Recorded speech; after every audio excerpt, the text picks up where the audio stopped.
So Ben, what setting's your radiator on? Dunno. Probably 1. It's on with the show. Yeah, let's go. Yeah, we're gonna kick off. Welcome to the West Street Podcast, episode 3. Yeah, back with a bang. It's been a month while. later. Hope you didn't miss us too much. Hey, Corbs. Corbs and Tash. People we've seen regularly. It's alright.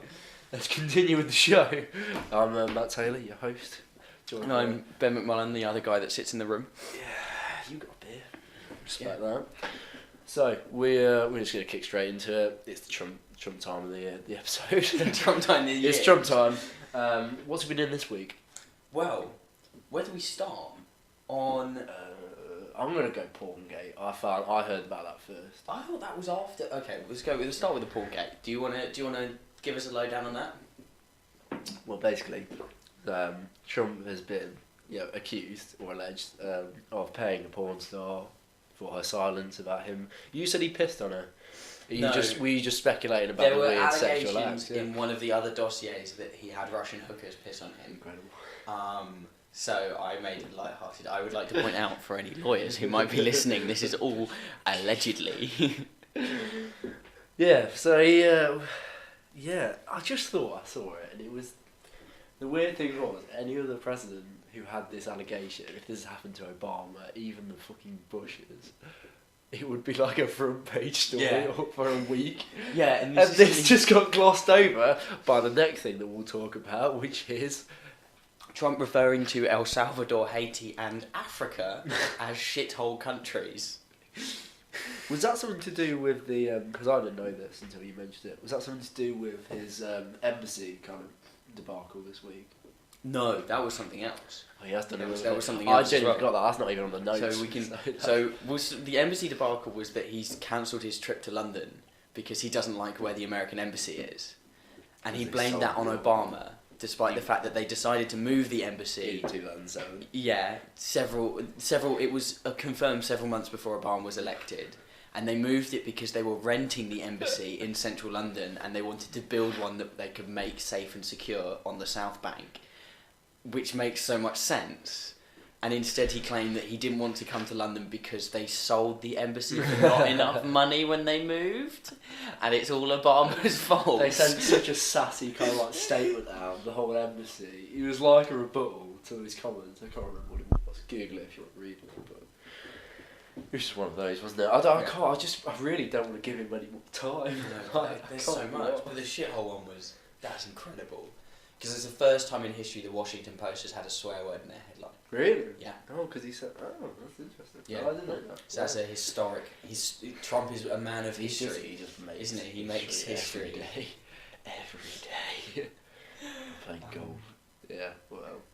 But I just love the fact that the government of Botswana summoned the American the ambassador from America in Botswana to the president of Botswana and demanded to know why they're considered a shithole by the government of America. And when he couldn't give an answer, they sent a letter addressed to the government of America requesting an explanation as to why they're a shithole. Which is just incredible. To see both letters for that. It would be. Yeah, I wonder what the response would have been. In 50 years, that's going to be available to the public. I've seen the letter Botswana sent. They published it online. Yeah, I'm not surprised at that. I just want to see what America came back with. We'll edit that bit out. No, you want to keep that in? Pretty raw. Yeah. Or we edit out the bit where I blow my nose and then just leave this bit. Confuse things. It's just nothing, and then just a hard cut to we'll edit that out. I'm gonna put it in different orders. Have a real shit show of podcast this week. Oh god. Yeah. Right, we're just going to carry on because I think something that was better to talk about because I can't be able to talk about Trump. Yeah. You know, he's got enough airtime on here. I want to talk about H&M because they've had a bad week. That's to put it lightly. Vis-a-vis a jumper. Yeah. What does the jumper say? Cheekiest monkey in the jungle? Yeah. We've had a conversation off air about this. Yeah, but we might as well. We have a similar view that. Yeah. Funnily enough, there's 2 H&Ms in Leicester. 2? Yeah. Where? Oh. There's one in Haymarket and there's one in High Cross. Wow. I mean, it's a bit of an overkill. Yeah, I think so. H&M. But I just googled them to see if I could find out who pulled Someone had a clothing It was line. G-Eazy.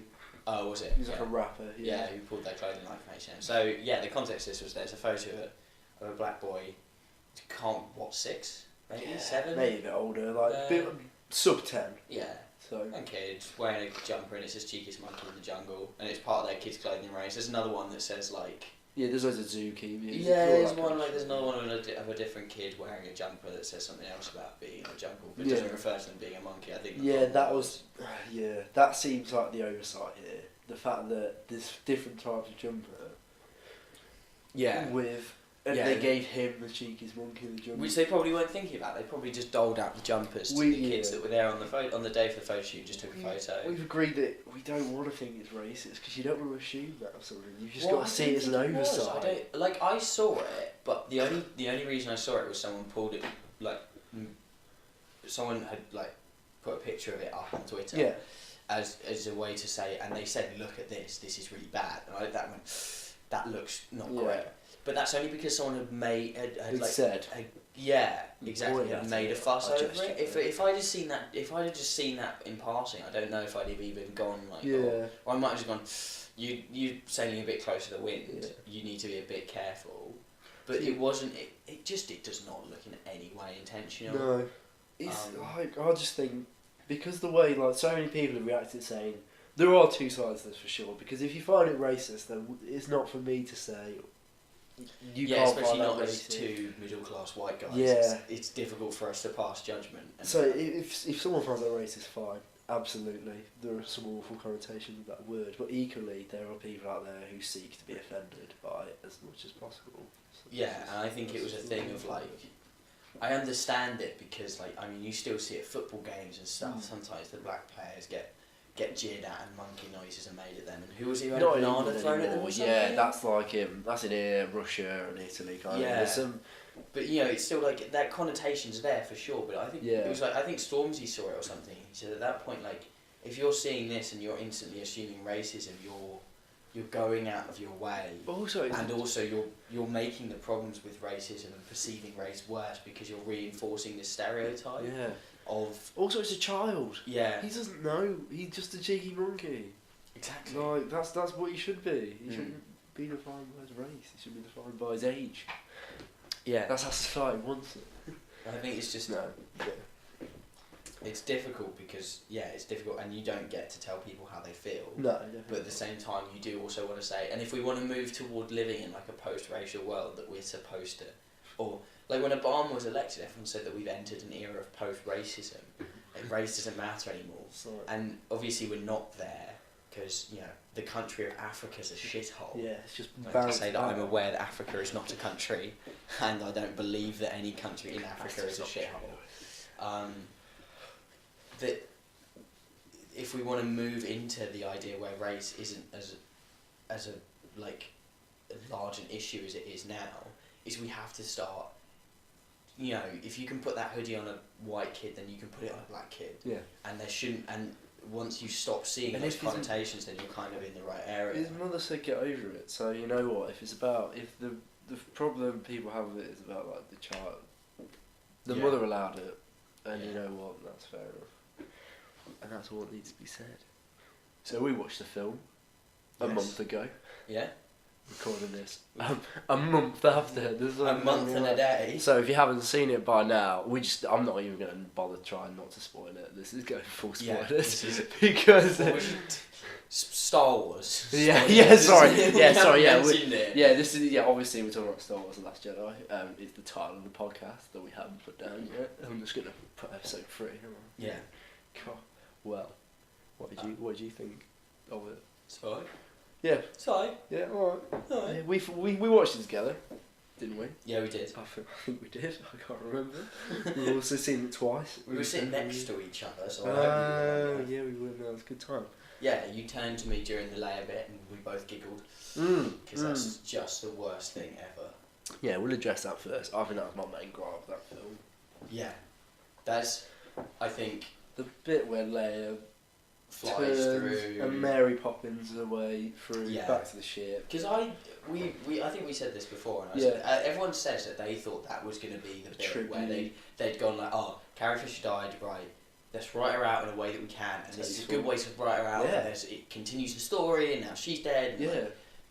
Like that's a big deal, you know. But they could have written her out very gracefully in that kind of way, I think. And it's sort of like the first time I saw it, I was like, oh, this is it. This is the end. This is the end of Princess Leia, and that's fine with me. But then when she Mary Poppins her way back in, it's like It's so jarring. it's sort of like they've done like a twist in a film, but they did it in the first 20 minutes. Yeah, it felt so. Twist in 20 minutes. I was sold by that film because it starts off with this great action piece, and there's some amazing part in it. I love Oscar Isaac. I think he's brilliant. Right, he's so brash and bold, and then it just it gets to that quite quickly, and you send my suspension of disbelief when it came back. Yeah. But it went at that point. Well, we turned to each other. I think that was the only time in the cinema where we were watching the film that we both stopped looking at the screen and looked at each other and went like, "This is a bit shit." Just went podcast. Yeah, podcast. Yeah. My other gripe with it is, the second time I watched it, I liked it a lot more than the first. Yeah, no, it was better. The first time I watched it, I was like, oh, I'm not sure. Interestingly, like that's the first Star Wars film that I was so excited to see. Yeah, no, actually, yeah. Because I went to see. I think I saw episode 3 in the cinema, but I was quite young. I don't really remember it. Yeah, and there was I no didn't hype. see 7. I saw 7 in the cinema, but I wasn't like You weren't bothered. I wasn't even in the UK. I think I saw it in Spanish. So. Like I wasn't like that. All right, fine, yeah. Everyone who's listening and playing the drinking game, finish your fucking drinks. It's Gabby's story.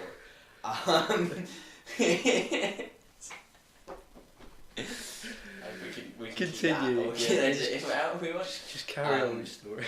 So like I was really, because we all went together and stuff. Yeah. I was really excited to see it. Mm. So no, it was good. The first time I came out of it, I was like, there were bits of it that were really, really good. But there were bits of it where I was a bit like, oh, I'm not sure if I like that, and like it took me a while. It took me the second time round. I liked Luke's character development much more. Yes. So I think, but also because I like the first time I saw it, the Leia flying through in the casino scene and Luke throwing the lightsaber and like little bits that annoyed me the first time round. Yeah. I knew they were coming this time, so I wasn't that bothered by it. Whereas the bits that I really liked, like when she puts the ship into hyperspeed. Oh, that was amazing. Like that's an incredible bit of filmmaking, and I liked when I knew that that whole casino storyline. When I knew that was coming, I enjoyed it more.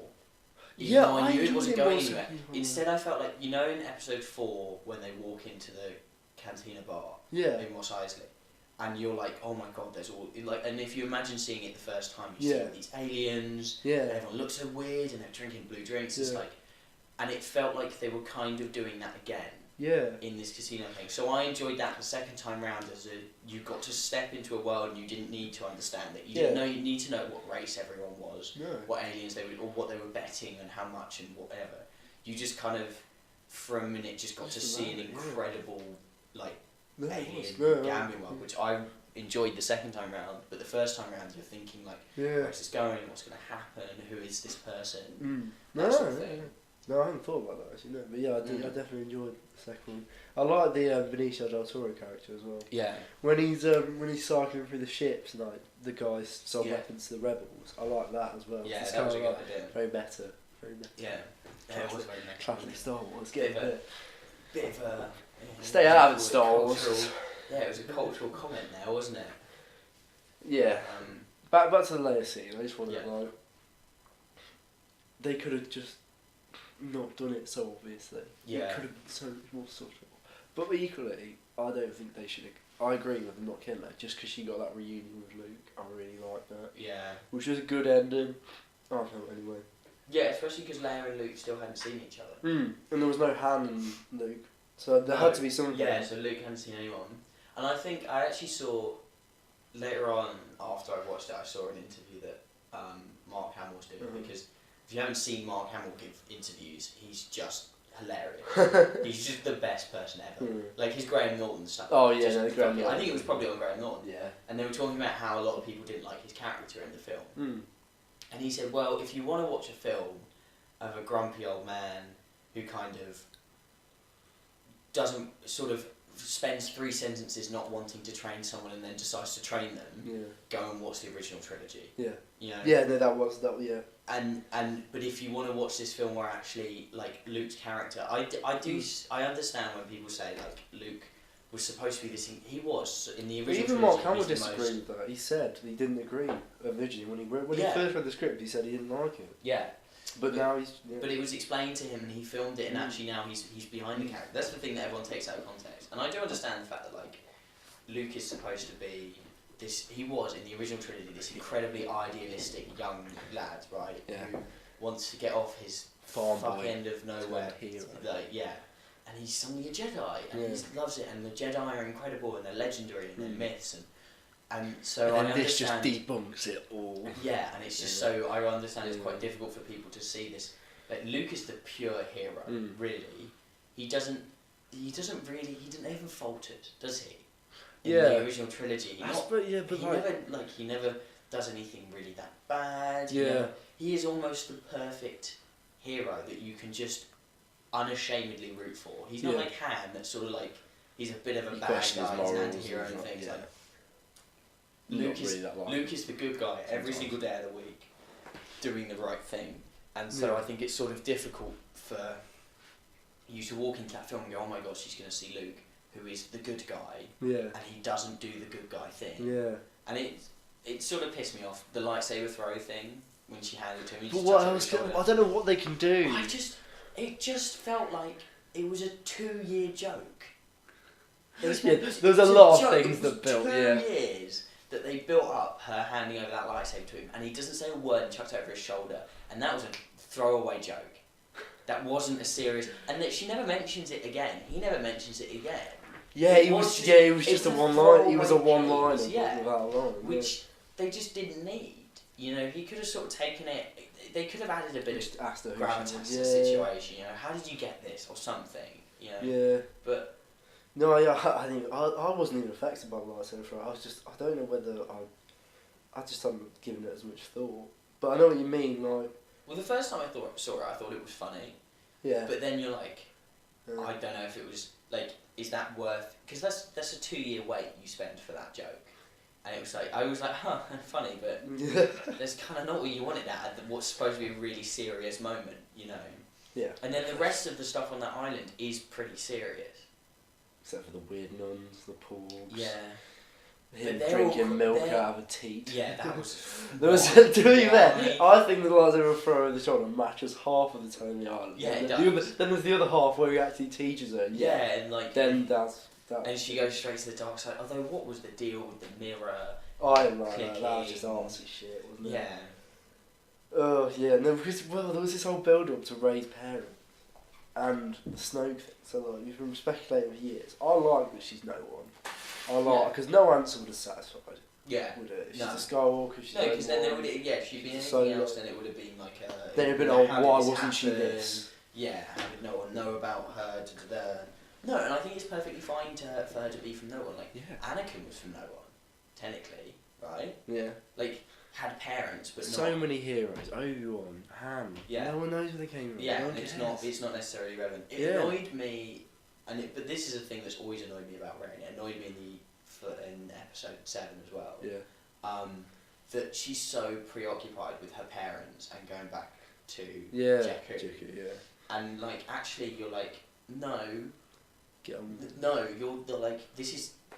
They built her up as this girl that's so utterly like obsessed with knowing who her parents are. Yeah. And I just don't feel like that's realistic. But you would be if you'd been abandoned. But I think you know, after the adventures she has in episode 7.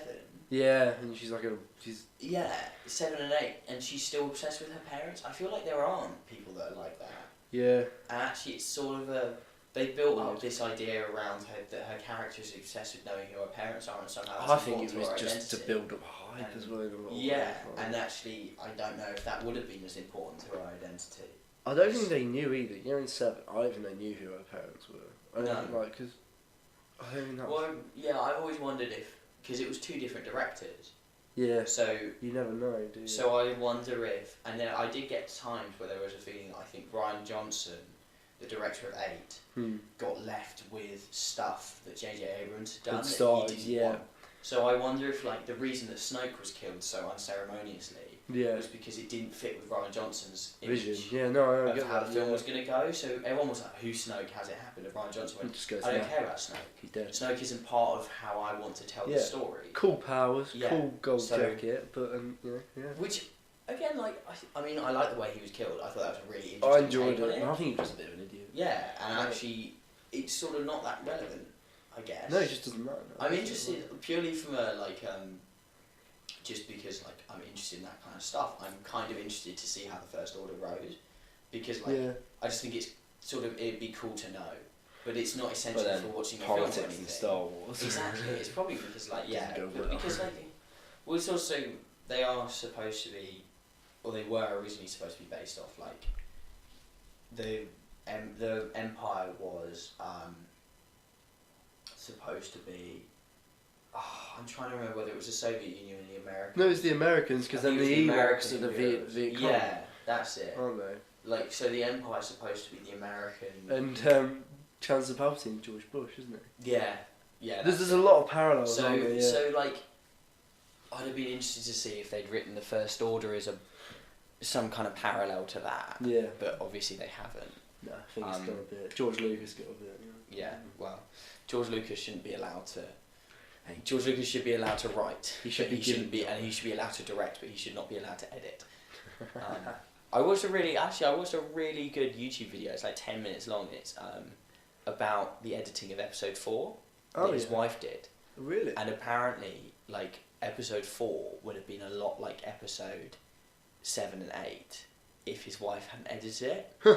Really? So there's a whole moment where, you know, the first bit of episode 4 where they're chasing after Leia's ship and stuff. Yeah.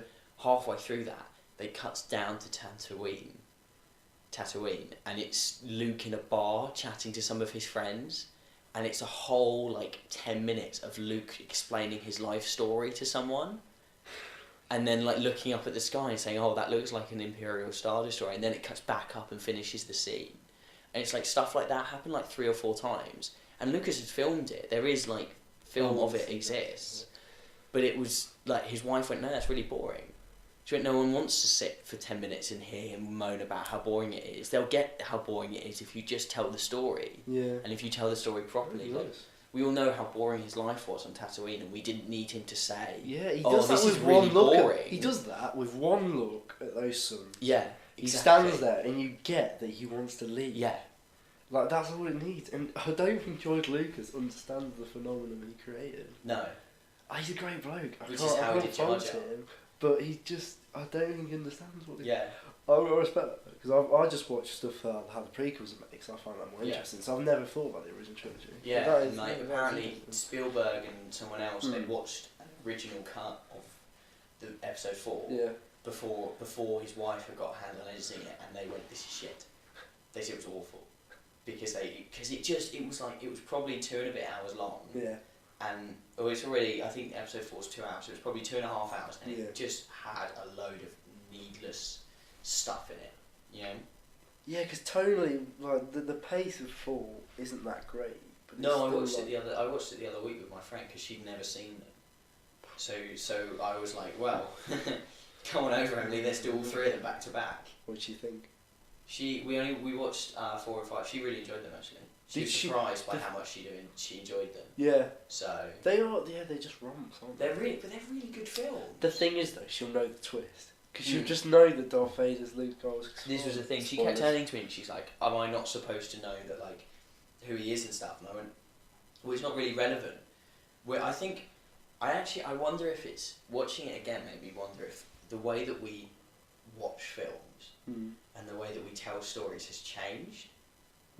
And now the norm is, especially for big films like that, the expectation is the audience should be told everything. Yeah. So the audience should know who's related to who and how they got to be how they are and what everything is and stuff. Whereas when like Star Wars Episode 4, I'm trying to think of other films, and I'm sure there are ones that will come to me just after we finish recording. Yeah. Classic. I'm trying to think now. Yeah, but they are like they start and they tell the story and you pick it up as you go. Yeah. And it's actually it's not important for you to know who Darth Vader is in the first scene. Because the first, you just need to know. He's this scary guy, Yes. with ominous music, and he's walking over dead bodies. Yes, and he's the bad guy, and he's after the plans. So you don't know much what good the plans physical are. You exposition don't and know stuff. why the plans are important. You don't know who's. But you're scared of him. But you look at Darth Vader, you're like, he's a bad Oh, guy. yeah.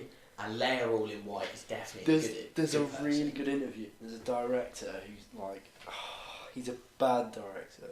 Like the guy who does, it might be who did Independence It's not Michael Day. Bay. No, not Michael Bay, but that kind of M. director. Night Shyamalan. Not M. Night Shyamalan, the other one. He does it, and he says the first time he saw Star Wars, the cinema booed at the sight of Darth Vader, and he didn't, as a director, he didn't understand why they booed without any other information. That's the thing. And just people don't get it now, do they? Yeah, and like, this is the thing. Well, I don't think it's that people don't get it, but like you just, but it's almost like they've dumbed it down. yeah. So now you wouldn't be able Well, we to are just stupid. you wouldn't probably Yeah. you wouldn't just be able to put like a Darth Vader character on screen without a load of people and critics Yeah. complaining about the film, because like my friend Emily did was when she saw it and she was like, but I know he's the bad guy, but I don't know because no one's told me, and I don't. She wasn't like angry or whatever. She was just like, I guess it was more difficult because also she knew bits. And I was like, well, just imagine like this is the first thing you're seeing of this. It's much more like, but it just allows you to like tell the story, I think. Yeah. No, I read that because you just get on with it. No, I agree. Sorry. Just checking the time. I think I've said it. I think we said everything about it. Yeah, for There's so many. We could split talking for 2 hours. But Yeah, we probably could. I think, bump it. I think we got through everything. It was a good movie. Like, it's the best Star Wars I've seen. I actually first time I saw it, like we talked about the negatives, I think, because they're easier to talk about. But like there's so I mean, that opening bit is incredible. That scene where she splits the ships in two. Yeah, is a lot of the space. some of the best filmmaking I've seen in a while. The battle, Just the use of silence was so good. That woman just when God. silent, 2 ways back, and woman just goes, "Oh my god." Yeah, right in the middle of the silence. It's like a way to ruin it. I know that kind of made it for me. But even when I went into small cinema with my parents, someone still just went, "Oh." That's what made noise. When William and I went and saw it, we were in like we were in town because I met him after work, and we went and had like dinner and drinks and stuff. And we went in, there was people like, it was like a Tuesday or Wednesday, I think. There was like people clearly had quite a few drinks. We went in like 8 or 9 or something. And it's like they were giggling halfway during that and stuff because like people were like, pissed and jeering and stuff. It's like, oh right, okay. Kind of way to ruin the mood, but whatever. Go to a weird. Need to get some better cinemas. Come on. The Midlands wouldn't allow that. Oh, don't you fucking start your Midlands bullshit. Well, let's do it then. Let's here we start. go. Let's go. Let's Yeah, have a let's north-south divide. Why do you feel like this is I've segued it. The way that this went in the group chats, I feel like this is more just a Ben versus everyone else divide. Well, you were wrong, so No. let's just get it out. Okay. Do you want to? I think the argument was if you eat your Christmas lunch and Christmas dinner, what was it? Christmas lunch and Christmas dinner are the same thing, and you think they're different things. At what time do you eat your main meal on? Oh, before I said before 3:30. Otherwise, See, you're we an eat animal. late. It was I 6. just find that disgraceful. We ate at 6 because we have big breakfasts. Yeah, you We don't have eat big breakfast on breakfast. We have a Christmas. fancy ass breakfast. At what time? Whenever people get up, like 11. That's quite late. Yeah. No, we're leaving. Think about me. Do you really think I mean? Yeah, I was up there. My family's not fucking getting that type of people. I mean, my dad is, but yeah. Classic. Daddy mum. Classic Ian. Yeah. Ian. But no, we have a big breakfast. You snack a little bit. You know, pigs in blankets at like 2 or 3. And then about 6 you eat the main meal. No, I'll tell you how you do it. You get up. You don't have that much breakfast. You have champagne and celebrations for breakfast. Then you carry on. You do what you need to do. You open up your immediate family presents. You have a laugh. You listen to Christmas music. You then get changed. You have Christmas. We go to our cousins, or you go. Guests arrive 1:30. Eat before 3:30. You go and open your presents. You play your games. You have Christmas tea. That's just how it goes. Well, one, Queen's speech is on at 3. Yeah, well, so I live above the M25, so Queen's speech means nothing to me. So I mean that's sacred. You've got to do it Nigel Farage style, standing in your kitchen looking at a TV that's about wearing a 3 inches suit wide. Union Jack. Yeah, wearing a suit made out of Union Jacks with a pint in front of you. I have a kind of bitter. But I have a really good Christmas anecdote. So every year we play this game where you insert everyone writes down 3 names on a piece of paper, you all put it into a pan, split up into teams, and you have to describe as many as you can to your team without using their name. And what we find is it's a very good pop culture indicator. So every year that we do it, someone comes up more than once. Like Kevin Spacey came up twice.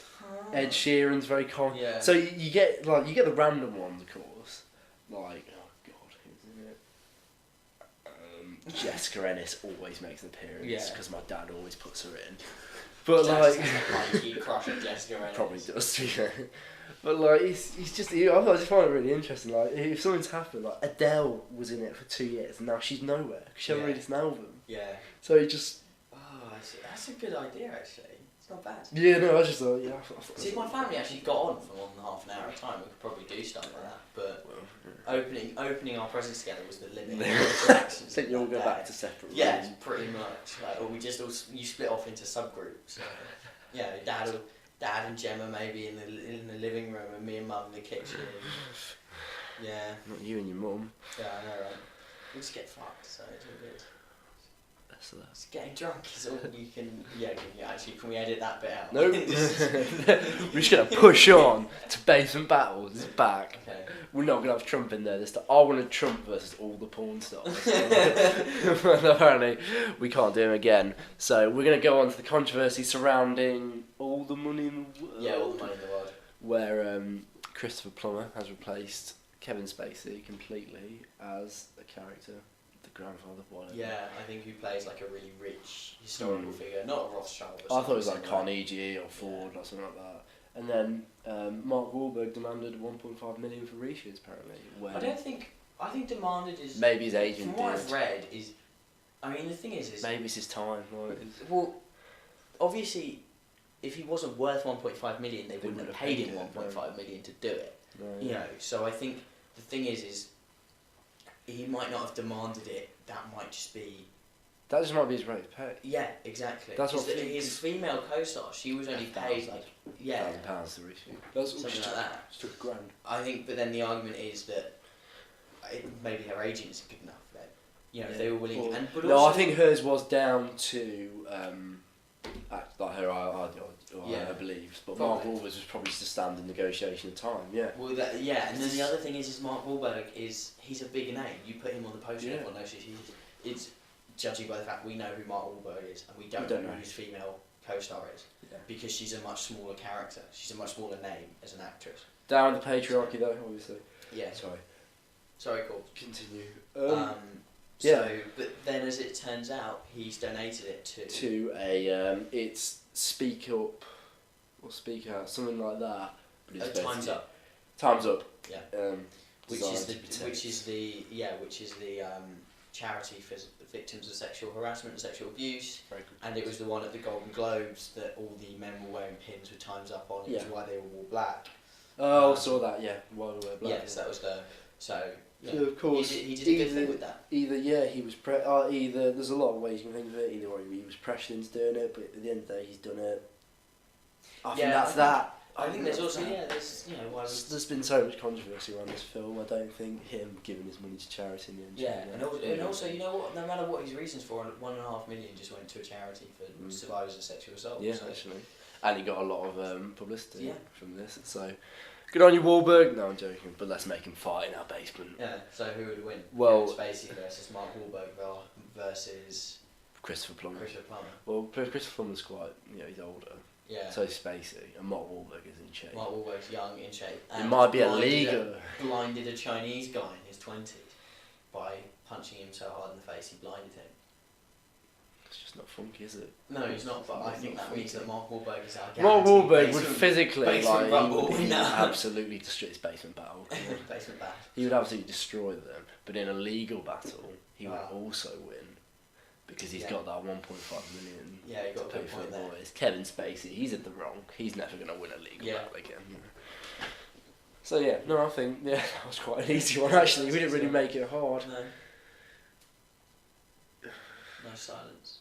I'm just thinking we really didn't think that basement battle through. But Oh well, don't know. Yeah. And what are we at? We've got to be at quite a long one this time. Sweet 35. It's actually a classic, yeah. I don't know how we manage it every week. So we're on time. We just banged it. Yeah, it's going to be very abrupt end. We don't have a formula for this team. We're not good. No idea what we're doing. I'm going to sign off. We're at thebasementpod@gmail.com. Give us a shout. Do you want to say anything? Do you want to plug yourself? I mean, what am I going to plug? Follow my Instagram? No. Right, no. No, don't follow my Instagram. Christ, that's it. Just everyone's lost the drinking game that they play at Creed. I've been Matt Taylor. I've been Ben Mullen, and we're sorry.